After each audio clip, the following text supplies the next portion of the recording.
ॐ शङ्खं चक्रं जलौकां दधदमृतघटं चारुदोर्भिश्चतुर्भिः सूक्ष्मस्वच्छातिहृद्यां शुक परिविलसन्मौलिमम्भोजनेत्रम् कालाम्भोदोज्ज्वलाङ्गं कटितटविलसच्चारुपीताम्बराढ्यम् वन्दे धन्वन्तरिं तं निखिलगदवनप्रौढदावाग्निवीलम्.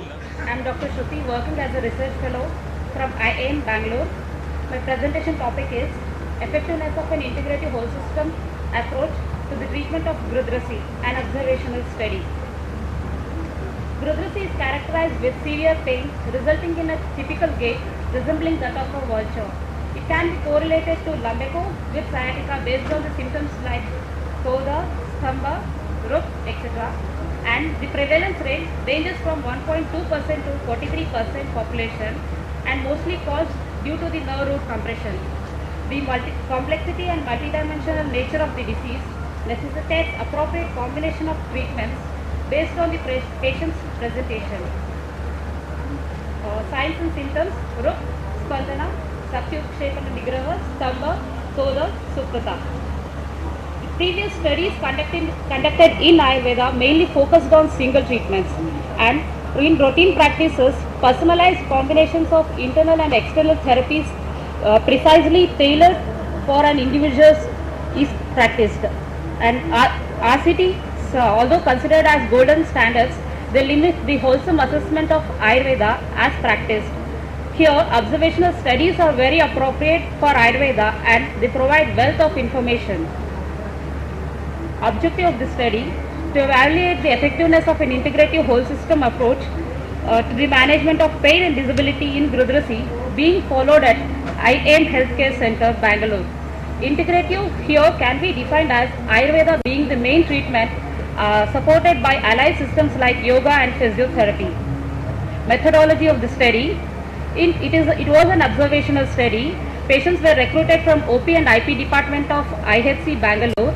Patients diagnosed with symptoms of Grudrasi and those who agreed to participate and signed informed consent were included in the study. Integrative whole system treatment approach was followed, and as the assessor was not involved in the study, it was devoid of bias, and variables measured were visual analog scale for pain, Roland-Morris disability questionnaire to measure domestic disabilities, and straight leg raising test to measure range of motion. Statistical analysis used was, and 22 patients completed second follow-up period.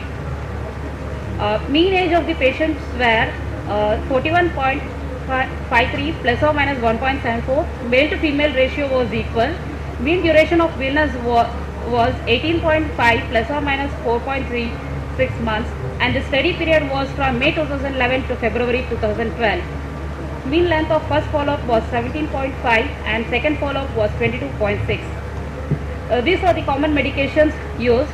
Internal medications like Sahacharadi Kashaya, Gandharvahastadi Taila, Sahacharadi Taila, etc. and external therapies like Abhyanga, Patrapinda Sweda, Katibasti, Dhanyamla Dhara, Basti, etc. And for analysis, patients were divided into two groups: acute illness less than 6 months and chronic illness greater than 6 months. They were further divided into three groups: in acute responders 11 members, borderline non-responders 6, non-responders 4, in chronic responders 15, borderline non-responders 1 and non-responder 1. Main results: in visual analog scale, significant difference was found among all the three groups.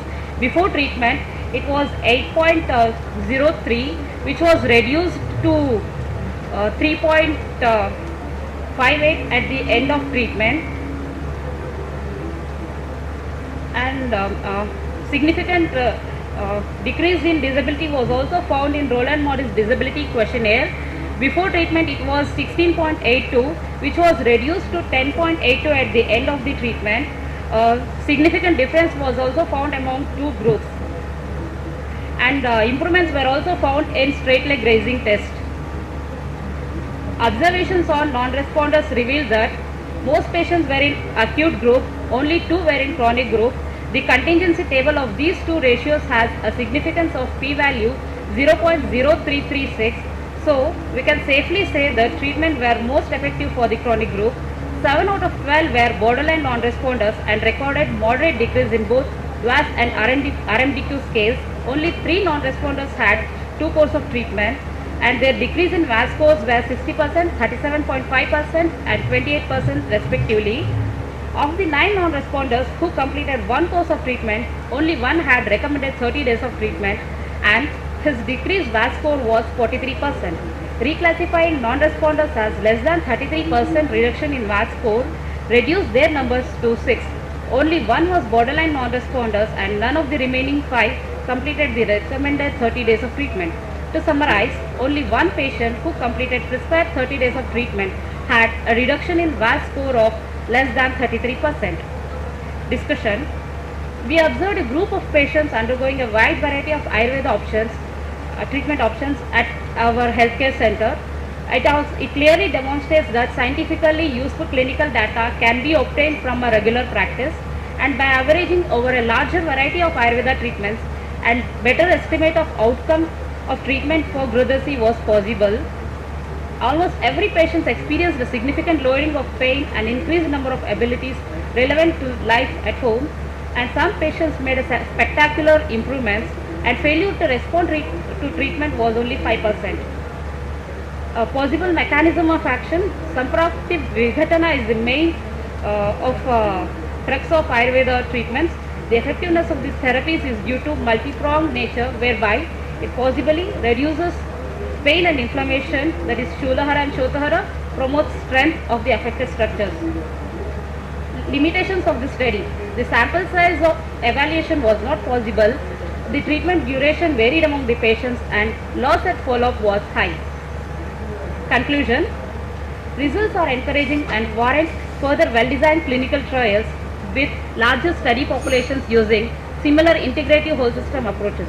Integrative whole system approach is integral for better management of chronic diseases.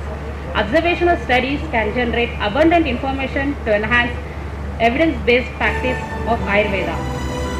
I would like to acknowledge the IAM Healthcare Centre, Bangalore, clinical registrars and visiting consultants for providing the requisite subjects and data, and Dr. K.P. Suresh and Vinay Mahajan for the statistical aid. Thank you.